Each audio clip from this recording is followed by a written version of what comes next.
ಇವತ್ತು ಸೋಮವಾರ ಆಗಿತ್ತಲ್ಲ, ಹಂಗಾಗಿ ಬೇಗ ಟಿಫನ್ ಮಾಡೋಣ ಅಂದ್ಕೊಂಡೆ. ಆದರೆ ನನ್ನ ಮಗ ಇದಕ್ಕೆ ಬೇಳೆ ಅಕ್ಕಿ ರೊಟ್ಟಿ ಬೇಕು ಅಂದ. ಅವನಿಗೆ ಮಾಡಿಕೊಟ್ಟು, ಅವನ್ನ ರೆಡಿ ಮಾಡಿ ಅವನ್ನ ಕಳಿಸ್ಬಿಟ್ಟು ಕಾಲೇಜಿಗೆ.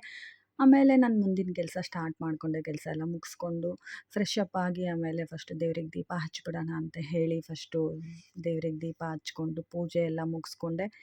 ಏನೋ ಭಾನುವಾರ ಎಷ್ಟು ಫ್ರೀಯಾಗಿರ್ತೀವೋ ಅದ್ರ 2ರಷ್ಟು ಸೋಮವಾರ ತುಂಬ ಹಿಂಸೆ ಅನಿಸುತ್ತೆ. ಕೆಲಸ ಜಾಸ್ತಿ ಅನಿಸುತ್ತೆ.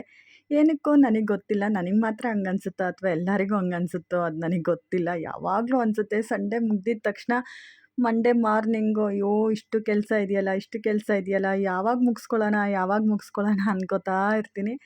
ಅಷ್ಟರೊಳಗೆ ಪೂಜೆ ಕೆಲಸ ಎಲ್ಲ ಮುಗೀತು. ಸ್ವಲ್ಪ ಹಣ್ಣು ತಂದಿದ್ದೆ, ಹಂಗಾಗಿ ಅದನ್ನೆಲ್ಲ ಎತ್ತಿಟ್ಬಿಡೋಣ ಅಂದ್ಕೊಂಡು ಎತ್ತಿಟ್ಕೊಂಡೆ. ಅದ್ರಲ್ಲಿ ನೋಡಿದ್ರೆ ಒಂದು ಪಪ್ಪಾಯಿ ತುಂಬ ಹಣ್ಣಾಗ್ಬಿಟ್ಟಿತ್ತು.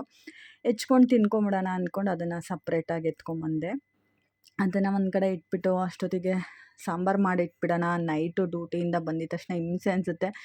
ನೈಟ್ ಹೊತ್ತು ಸಾಂಬಾರು ಮಾಡೋದು ಅಂದರೆ ತುಂಬ ಹಿಂಸೆ ಅನಿಸುತ್ತೆ.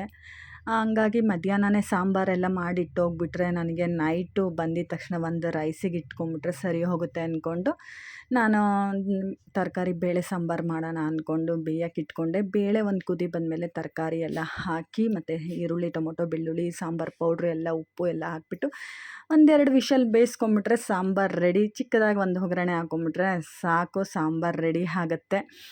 ಹಂಗಾಗಿ ನನಗೆ ಸ್ವಲ್ಪ ಮೆಂಟಲಿ ಫ್ರೀ ಆಗಿರ್ತೀನಿ. ಸಾಂಬಾರೊಂದು ಮಾಡಿ ಇಟ್ಕೊಂಬಿಟ್ರೆ ಅದ್ರ ಕೆಲಸ ಮುಗೀತು. ಪಪ್ಪಾಯಿ ಹೆಚ್ಚಿಟ್ಕೊಳ್ಳೋಣ, ನನ್ನ ಮಗಂಗೆ ಸ್ವಲ್ಪ ಎತ್ತಿಟ್ಟೋಗೋಣ ಅಂದ್ಕೊಂಡೆ.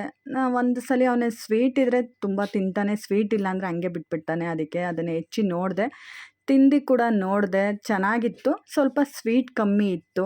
ಇದು ನನ್ನ ತಮ್ಮ ಮೈಸೂರಿಗೆ ಹೋಗಿದ್ದ ಅಂತ ಹೇಳಿ ಮೈಸೂರಿಂದ ತೊಗೊಂಬಂದಿದ್ದ. ಸ್ವಲ್ಪ ಸ್ವೀಟ್ ಕಮ್ಮಿ ಇತ್ತು. ಇವತ್ತಿನ ವಿಡಿಯೋ ಇದಾಗಿತ್ತು. ಇಷ್ಟ ಆಗಿದ್ರೆ